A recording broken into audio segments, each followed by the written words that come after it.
Hi everyone, my name is Charelle Hadrick and I chose Case Study 11.2, Early Intervention Services for a Boy at Risk for Nutrition Support. Roberto is a 25-month-old boy whose parents complain it's difficult to feed and cries and refuses to eat when offered meals, even those with his favorite foods.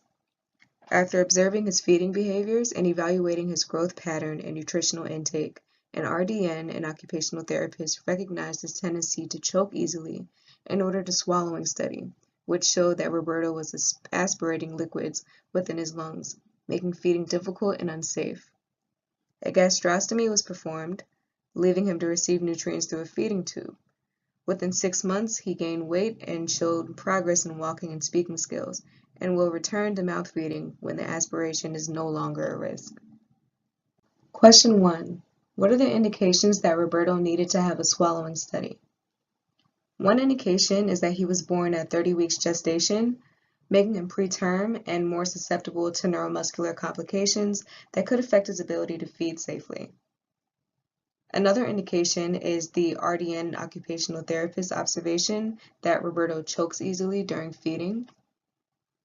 And lastly, Roberto's crying and refusal to eat his favorite foods implies that his refusal was not due to dissatisfaction with his food choices, but rather an unwanted result following feedings. Question 2. Could the gastrostomy placement have been prevented if Roberto had gained weight? Most likely not. Weight gain could not have prevented Roberto's gastrostomy placement because the risk of fatal fluid aspiration would still remain. Weight gain was a secondary concern not greatly emphasized within the case itself. Question 3. Why is it important to have more than one healthcare discipline involved in Roberto's care? This allows for checks and balances to be made regarding diagnoses and plan of care.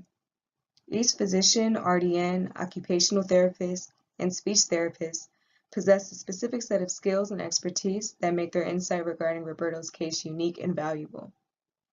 Multidisciplinary collaboration ensures extensive coverage of all medical possibilities. This concludes my presentation. Thank you for watching.